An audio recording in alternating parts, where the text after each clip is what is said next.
번식후가 분만이 있고, 임신기간이 어쨌든 9달 반이지만 우리가 중점적으로 신경 써야 되는 부분은 분만하기 1달 전하고 2달 전이라는 거예요. 이게 왜 그러냐면 뱃속에 있는 태아는 언제 제일 많이 성장을 한다고 알고 계시죠? 태아의 성장의 70에서 80%는 임신 7개월서부터 분만 시까지 이루어진다. 이게 그냥 이 사실만으로 우리는 뭐를 측정해야 되냐면 나중에 태어날 송아지의 자질, 다시 말하자면 건강이나 성장이나 면역력이나 이런 부분이 다 이때 기본적으로 결정이 돼요. 이런 거 안 느껴보셨어요? 송아지가 우리 집에 송아지 칸에 10마리가 있는데 왜 다른 애들은 멀쩡한데 이 한 놈만 이렇게 질병 걸리고 빌빌 싸느냐. 그런 것들이 있어요. 그러면 그런 것들은 이런 데에서 차이가 나는 거예요. 그래서 이 시기에 도다매기기를 해야 하는 건 반드시 하셔야 돼. 뭐 오늘 여기 이 자리에 열심히 하시려고 오신 분들도 아닌데 도다매기기를 해야 되느냐 안 해야 되느냐 이런 얘기 가지고 제가 얘기할 성질은 아니에요. 도다매기는 반드시 이때 해야 되는 이유가 그래서 그래요. 이게 성장이 많이 할 뿐더러 이때 관리를 잘해야만이 어떤 송아지의 자질이 좋은 자질이 태어나는 거야. 예. 이 부분이 중요한 거예요. 근데 안 하시는 분들은 뭐 예를 들어 가지고 뭐 난산이 걸리니 뭐하니 하는데 제가 말씀드리지만 어쨌든 이때 도다매기기 해야 되는 것은 배합사료 1kg예요. 배합사료 1kg, 하루에 1kg 이내 범위 내에서 증량을 하라는 거예요. 언제? 2달 동안. 근데 만약에 이게 분만할 때에 난산이나 이런 위험성이 있으면 좀 줄여주면 돼. 1kg에서 700g으로 줄여주고 700g 더 크게 나오는 것 같다 그러면 500g으로 좀 줄여주라 이거야. 그래야만이 이 송아지의 자질이나 이 건강 상태에 이걸 확보가 되는 거예요. 그렇지 않으면 안 돼요. 그래서 결국은 배합사료 증량이라는 것은 이게 이제 단백질이나 영양소가 증가를 하는 거예요. 예, 증가를 하는 거야. 그리고 뭐 잘 아시다시피 이제 이게 하면 뭐 초유의 양이나 품질도 더 도다매기기 하면 더 올라가겠죠. 이때를 이제 제대로 신경을 써야 되는 거야. 이거는 신경을 써야 되고. 그리고 조금 더 잘 하시려고 그러면 송아지를 제대로 잘 키우고 더 잘하려고 그러면 어미소한테 이때 이 단백질에 대한 부분도 있지만 아미노산에 대한 부분을 한 1일 한 30g에서 50g 정도 2달 동안 하는 것도 굉장히 도움되고 일본에서는 많이 하는데 우리나라에서는 누구 하나 그런 얘기를 하지를 않아요. 저는 그 생각을 해요. 육종농가 중에서 똑같은 육종농가 중에서 왜 어떤 집은 계속 좋은 KPN이 나오고 어떤 집은 100개 농장에서 안 나오느냐. 그건 왜 그러냐면 육종농가에서 저 서산 계량사업소로 갈 때가 아마 5개월에 갈걸요?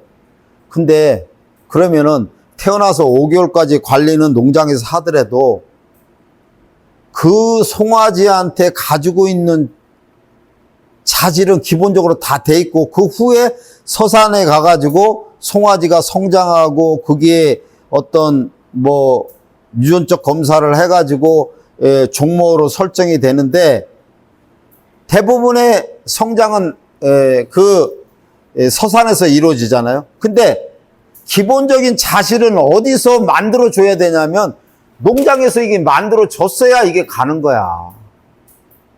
그러니까 이때 농장에서 관리가 잘 된 소들이 나중에 자질을 발휘하는 거지, 이때 관리가 잘 안 되면 자질이 안 된다는 거죠.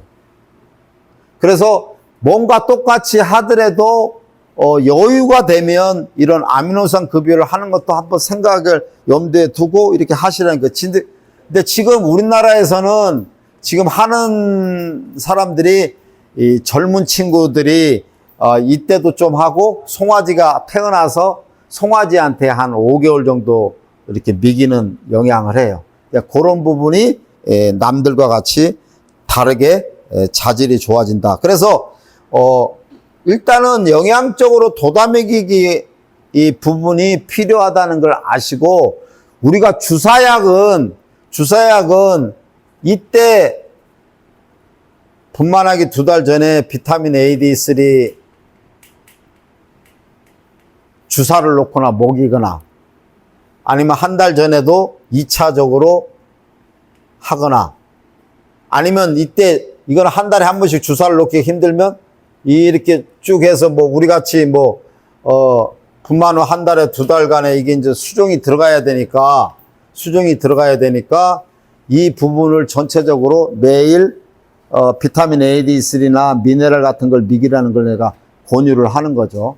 그래서 비타민제 주사를 놓으면 1차적으로 놓고 2차적으로 놓고 분만시 놓고 한 달 돼서 4차 놓고 5차 놓고 해라는 얘기예요. 미네랄도 만약 해준다 그러면 미네랄 제제가 저번에도 잠깐 얘기했지만 대용량 미네랄이 있고 미량 광물질이 있는데, 미량 미네랄이 있는데 대용량 미네랄은 말 그대로 양이 많이 필요한 거예요.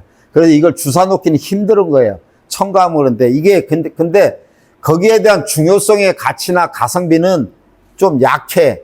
그래서 이거 신경 쓰지 말고 미량 미네랄 같은 구리, 코발트, 아연, 망간, 셀레늄 이런 정도를 4달 동안 같은 건 들어가 있는데, 만약 한다 그러면 이때 놓을 때 좀 완벽하진 않지만 헤르콥산 같은 거나 지모솔이나 림프솔 같은 것도 한 15cc 정도 이때 놔주고, 이때 놔주고, 분만해서 놔줘도 되고, 이때도 놔주고, 이때도 놔주고 하면 수정이 잘 들어가요. 일반적으로 잘 되는 경우. 저런 것도 한번 생각을 한번 해보세요.